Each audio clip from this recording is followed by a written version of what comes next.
Lanjut ya. Dan barang siapa yang mengajak kepada kesesatan, maka ia mendapat dosa seperti dosa-dosa yang mengerjakannya, seperti dosa-dosa orang yang mengerjakannya, dengan tidak mengurangi dosa-dosa mereka sedikit pun. Hadis riwayat Muslim. Nah, ada di media sosial konser musik yang penyanyinya amburadul sudah tidak karuan.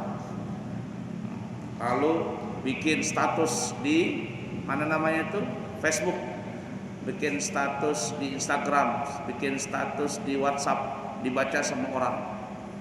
Gara-gara orang membaca pengumuman kita, akhirnya orang pada datangan. Kita nggak datang, guring aja di rumah. Apa yang terjadi?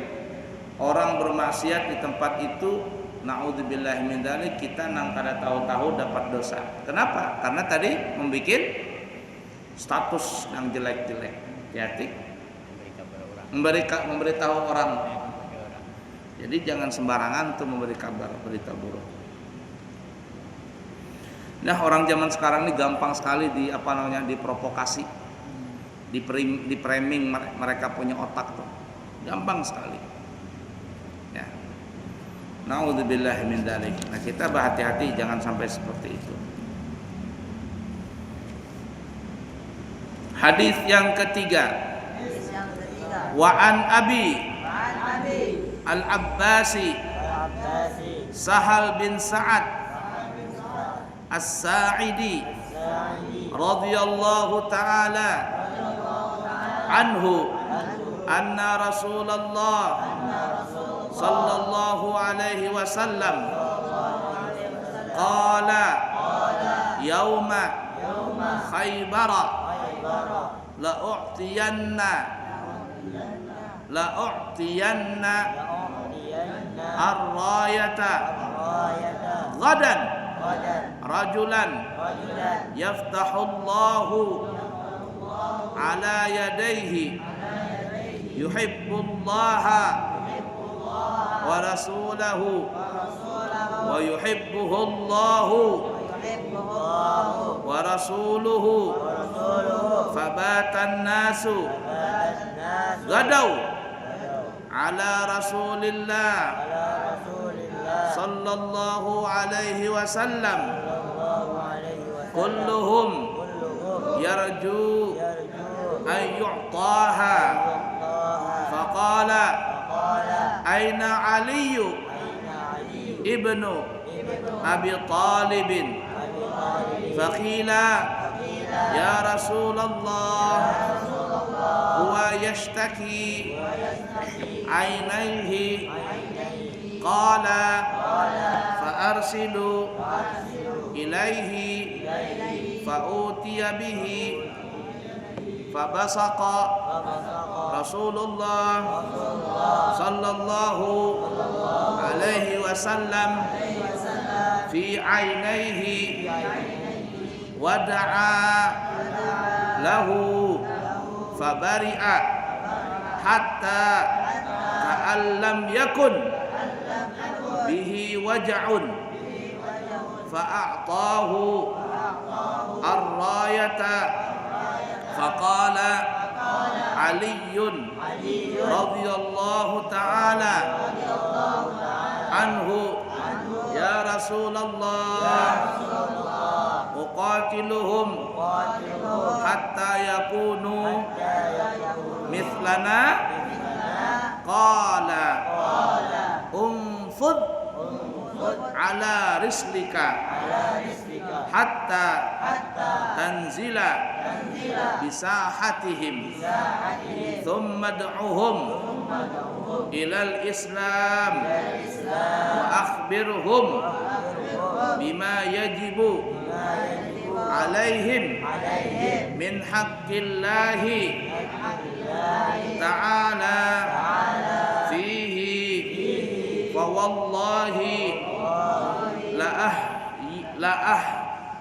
fawallahi la'an yahdiyallahu bika rajulan wahidan khairun laka min humrin na'ami. Muttafaqun alaih.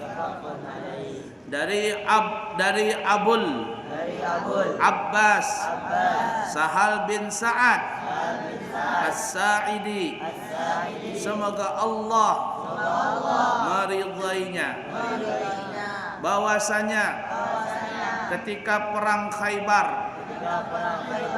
Khaybar ini ada satu tempat benteng namanya benteng Khaybar. Itu ditempati oleh orang-orang Yahudi. Rasulullah sallallahu alaihi wasallam bersabda, besok pagi aku akan benar-benar memberikan panji. Tahu panji? Apa itu panji? Bendera perang. Kepada seseorang yang Allah akan memberikan kemenangan melalui kepemimpinannya. Ia mencintai Allah dan Rasulnya, serta Allah dan Rasulnya pun mencintainya.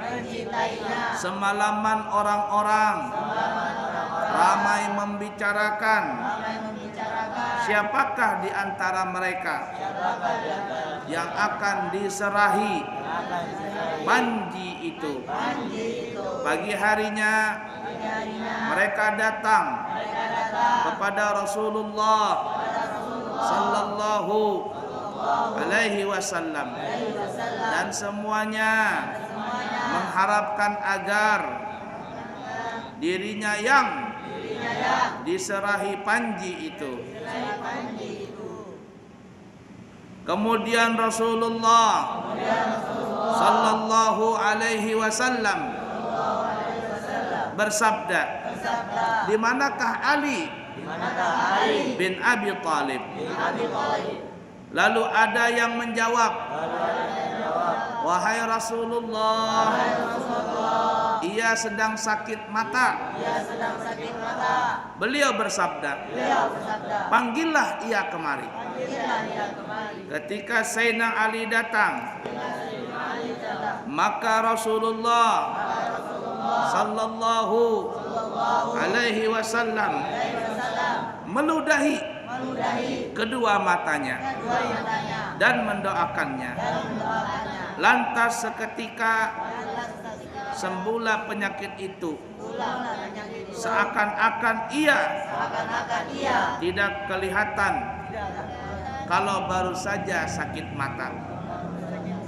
Kemudian ia diberi panji oleh beliau. Sayyidina Ali berkata, wahai Rasulullah, apakah aku harus memerangi mereka sehingga mereka seperti kita ini? Sehingga mereka seperti kita ini? Beliau menjawab, laksanakanlah dengan tenang sehingga engkau sampai di daerah mereka. Kemudian ajaklah mereka untuk masuk Islam dan beritahukan kepada mereka tentang hak Allah Ta'ala yang harus mereka kerjakan. Demi Allah, seandainya Allah memberi petunjuk kepada seseorang lantaran ajakanmu, maka itu lebih baik bagimu daripada mendapatkan rampasan, harta rampasan perang yang berupa ternak onta yang berwarna kemerah-merahan. Onta yang berwarna merah. Hadis riwayat Bukhari Muslim. Nah, jadi ada perang Khaybar. Di malam hari Nabi bilang, nanti kita besok nih mau nyerang Khaybar, benteng Khaybar yang dikuasai oleh orang Yahudi. Tapi belum punya pemimpin perang nih. Belum punya apa namanya itu? Kalau pemain sepak bola itu apa namanya? Penyerang, komandan. Kita harus punya komandan perang. Kata Nabi, besok umumkan ada seseorang yang akan kuberikan panji perang, pemimpin perang. Dia cinta kepada Allah dan Rasulnya, dan Allah dan Rasulnya pun cinta kepada dia. Malam hari orang sahabat semua itu nggak bisa tidur, mikirin siapa yang besok dikasih. Penasaran, masing-masing kepingin menjadi pemimpin. Lain kamu kepingin jadi anak buah aja melulu. Makanya dilajarkan di pesantren pramuka supaya apa? Mempunyai jiwa kepemimpinan. Nah, jadi masing-masing sahabat kepingin mendapatkan itu. Kenapa? Karena Rasul mengatakan dia cinta Allah dan Rasulnya, dan Allah Rasulnya pun cinta kepada dia. Itu yang paling hebat itu. Pagi hari kumpul berataan sahabat ini. Tidak ada yang tertinggal, karena masing-masing mengharap dialah yang mendapatkan mandat itu. Tiba-tiba Rasul melihat, mana Ali? Mana Ali? Jadi sahabat, sakit mata ya Rasul. Sakit mata? Ya, panggil Ali. Maka dipanggillah Sayyidina Ali, dan tidak lama datang Sayyidina Ali. Kata Rasul, tahu ya Ali, sini. Diludahi matanya Sayyidina Ali yang bengkak tadi. Pup, karena sakit mata. Sembuh seketika. Ludahnya siapa Jamil? Ludahnya siapa? Rasulullah. Coba kalau ludahnya Jamil. Esa sakit mata, Mil. Aku sakit mata, Mil. Kata Jamil, sini Esa, sini. Plup diludahi sama Jamil. Kira-kira tambah sembuh atau tambah sakit? Tambah sakit. Kenapa? Ternyata Jamil belum sikat gigi. Iya. Ya, ini ludahnya Rasulullah, lain sama ludah kita. Dan sembuhlah seketika. Lalu kata Rasulullah, Ali, siap ya Rasul. Pimpin komandan untuk menyerang benteng Khaybar yang dikuasai Yahudi. Siap ya Rasulullah. Nah, begitu kan orang mau jadi tentara. Siap. Lalu Sayyidina Ali berkata, ya Rasul, apakah aku harus merangi mereka sampai mereka seperti kita ini masuk Islam masanya? Kata Rasul, pelan-pelan saja. Bahasa kitanya, silakan saja. Kalau mereka masuk Islam, alhamdulillah. Ya, kalau mereka masuk Islam, jangan diperangi. Ajak dulu masuk Islam. Kalau mereka masuk Islam, maka terangkan ini hak Allah, ini kewajiban kepada kalian, salat 5 waktu, puasa Ramadan, bayar zakat, bla bla bla, terangkan kepada mereka. Dan kalau seandainya mereka menyetujui, maka mereka saudara kita dan mereka menjadi orang terhormat, yakni hartanya, kehidupannya, darahnya pun juga dihormati. Nah, lalu Nabi mengatakan, memberi semangat kepada Sayyidina Ali. Ya. Rasulullah memberikan semangat kepada Sayyidina Ali. Kata Rasulullah SAW, sungguh kalau seandainya nih, sebenarnya kepada Sayyidina Ali, tapi umumnya kepada yang lain, termasuk kita ini, kita ambil ini. Kata Rasulullah, demi Allah, kalau ada orang mendapatkan petunjuk Allah dengan sebab seseorang itu, ini dengan sebab kita ini, dengan sebab engkau wahai Ali, dengan sebab sahabat yang lainnya, maka engkau akan mendapatkan yang lebih baik daripada harta rampasan perang. Yang mana harta rampasan perang itu onta yang berwarna kemerah-merahan.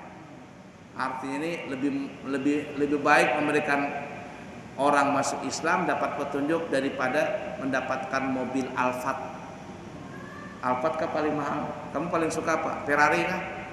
Nah, Alphard kah Ferrari? Nah, terserah ada. Lamborghini kah apa begitu? Berapa itu mobil Lamborghini? 20 miliar.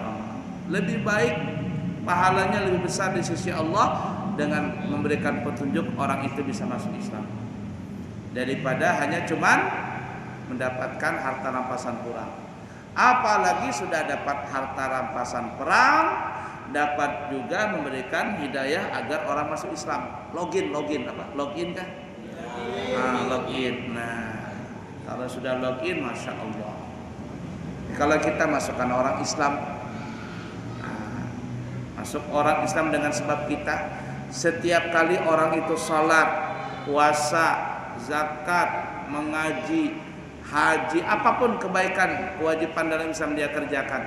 Kita yang nggak tahu-tahu dapat pahala, terus pahala. Kenapa? Karena kita ngajakin orang ini masuk Islam, mengalir terus pahalanya, nggak putus-putus. Faham tuh?